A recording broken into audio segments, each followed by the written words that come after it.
Hi there, it's Jason from Codemanship with a video diary entry. It's the week between Christmas and New Year. So I hope you're having a good break if you have a break at this time of year.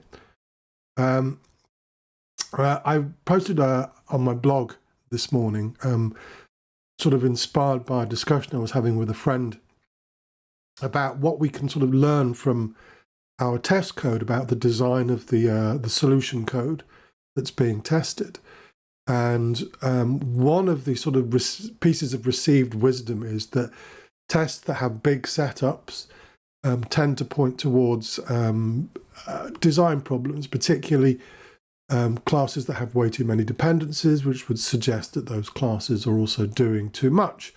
So sort of a lack of modularity, a lack of separation of concerns in the design. And this is often the case, that tests that have big setups can point to that kind of problem, but not always. And I wanted to illustrate that in video form as well for those people who don't have the patience to read a blog. So I'm going to show you the example that I used in the blog post. I'll paste a link to the blog post below, as well as to this source code that I'm about to show you. So here's the setup for an integration test for my Guitar Shack solution. So Guitar Shack is an exercise that I've been working on with students, where we solve a business problem for an imaginary music instrument shop, and we tackle it in a test-driven way, working from the outside in. And at the end, we write an overall integration test where we plug all the pieces that we've been doing individually together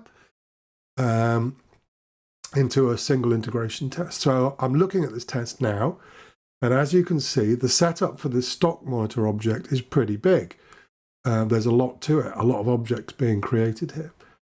Now, does that necessarily point to the fact that StockMonitor has too many dependencies, or it's doing too much? Well, let's take a look at StockMonitor. So here's the implementation here. And it's pretty simple, isn't it? It only looks as if it's doing maybe one thing here. Basically, it decides whether or not a particular product needs reordering once we've made a sale of it.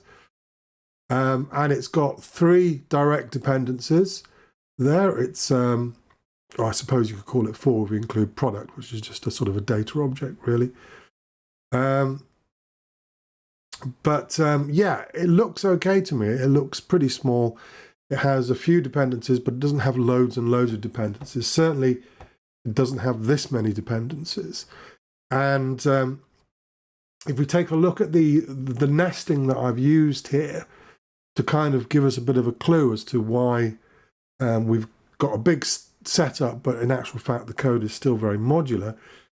The nesting would suggest that in actual fact, Monitor only has a small number of objects being injected, but lower level objects are being injected into those, and even lower level objects are being injected into those. And I call this style of setup, this sort of object construction, a Russian dolls style of architecture. That is, an object is injected into an object, which is injected into an object, which is injected into an object.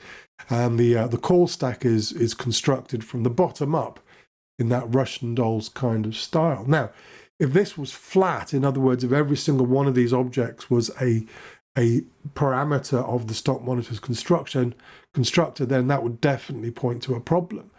But because we have this sort of Russian dolls style of setup here, it's not really a problem. Now, of course, this test has other problems. If this test fails, there's a lot that could go wrong. We're looking at the whole call stack here, a lot of different objects.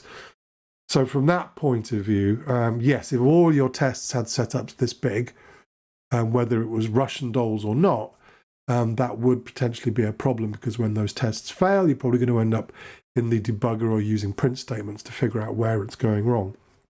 So not as useful as a test. You'll see I've put a little comment here just to illustrate why I wrote this test. So I wrote a bunch of unit tests. You'll see these here. And let's take a look at the StockMonitor test. It's got a much smaller setup, and that's because we're stubbing or mocking its collaborators, mocking its dependencies. And that means that all of the design details, all of the other classes that sit behind those interfaces are not visible to StockMonitor. So we have real separation of concerns.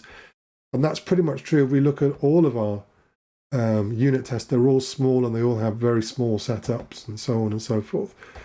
So they're all pretty small. And now the danger, of course, with just relying on those unit tests where we're stubbing and mocking those collaborators is that, well, we're not necessarily testing what happens when we wire them all together. So I would often, at the end of that, just write one overall integration test that wires the whole core stack together. Just as a sanity check, make sure that all of those interactions are happening correctly. But we would have relatively few of these integration tests, and it would mostly be unit tests, which when they fail, kind of pinpoint the problem. But also, very importantly, these unit tests are not sticking like glue to the design. This test has another big problem, which is it knows a lot about the internal design. It knows all of the implementations. So the existence of a test like this does tend to make it harder to refactor internal designs, although we've still got some leeway there. Whereas these tests don't really present a problem. Yes, they do know about the internal design, but they only know a little bit about the design. So if we change that internal design, we only have to rewrite a small number of unit tests. So not a bad thing at all. But the point I wanted to make with this code is, just because we have a big setup, that doesn't necessarily point to a lack of modularity. It really depends on what kind of setup it is. Now, the inverse of that, small setups. So again, my friend was saying, oh, well, small setups tend to be a sign that an object is small and has very few dependencies. And again, this is often the case, but not always. And to illustrate that, what I've done is I did a bit of what we call refactoring, basically. I took that nice modular design and I refactored it into a design which is basically just a big ball of mud. Everything's inside StockMonitor. Very little separation of concerns at all. There's only one thing being injected, and that's the how we're sending these reorder alerts, these stock alerts. And the rest is all embedded in here, including URLs and all sorts of nasty stuff. There you go. Now, I don't know many developers who would argue that that's fine, that design does not have a problem. As I said, there's very little separation of concerns. StockMonitor is doing way too many things. It knows way too much. So yeah, it's a bad design. Very little in the way of modularity at all. So that's going to cause us all kinds of problems, not least of which is it's not going to be possible to write unit tests for this very easily. Because we've embedded these external dependencies where we're calling web services. So any automated test we did write for this would necessarily be hitting web services, and that's not ideal at all. So it's a bad design. But what about the test? Well, because this is supposed to be an example of legacy code, I haven't written any automated tests. Because in Michael Feather's excellent book, Working Effectively with Legacy Code, he defines legacy code as code that does not have fast-running automated tests. So I didn't write any. What I did do, though, is I created a little main method so we could test this at the command line. Where is it? In the program class there. So this is essentially a test, or the setup for a test, that calls our product sold method on the StockMonitor. And the setup is pretty small. Pretty small. So you might be forgiven for thinking, well, there's not a problem with StockMonitor then. But there definitely is a problem with the StockMonitor. There's lots of problems. But that's because all of these internal dependencies are hardwired. They are hidden from the client behind a very simple interface. So there's very little setup required, really. The only thing we need to set up is how we handle sending these alerts, which in this case, I'm just writing it out to the console because it's all being faked.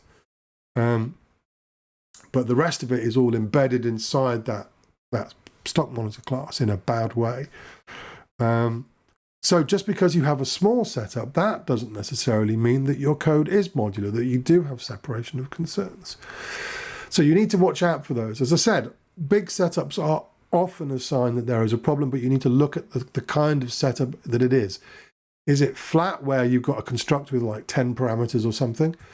Or is it Russian dolls, where you've got objects being injected into objects being injected into objects? And you can usually tell that by, let's go back to our original integration test here. If you were to nest all of the object instantiations like this, you would get that kind of steps, basically like that. Whereas if it's flat, it'll look like that pretty much. So that usually gives you a bit of a clue as to what kind of setup it is.